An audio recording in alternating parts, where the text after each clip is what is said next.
So the high prestige. Okay okay. So ఇక్కడ మీ పర్సన్ని నడిపిస్తున్నది ఎవరో, మీ పర్సన్ నడవట్లేదు వాళ్ళ రూట్లో, ఎవరో నడిపిస్తుంటే మీ పర్సన్ నడుస్తున్నారు.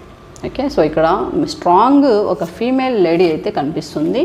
సో వాళ్ళు ఎలా చెప్తే అలా వింటున్నారు, వాళ్ళు అన్ని విధాలుగా సలహాలు ఇస్తూ ఉంటారు, అవి పాటిస్తూ మీ పర్సన్ ఇక్కడ మీ వైపు అలాంటి ప్లాన్లన్నీ వేసుకొని మిమ్మల్ని సక్సెస్ఫుల్గా కొంతమంది దూరం చేసేసుకున్నారు, కొంతమంది గొడవలు పడుతున్నారు, స్టిల్ కంటిన్యూ అవుతూ ఉంటాయి. రిలేషన్షిప్లో ఎలాంటి ఆ హోపు ఆ ప్రేమ ఏమీ లేవు. మీ పర్సన్ మీద పూర్తిగా మనసు విరిగిపోయేలాగా చేసుకున్నారు రిలేషన్షిప్లో. మీ పర్సన్ మీద మీకు లేదు, మీ మీద మీ పర్సన్కి లేదు. మీకు ఉండేది కానీ ఇప్పుడు విరిగిపోయింది పూర్తిగా మీ పర్సన్ మీద.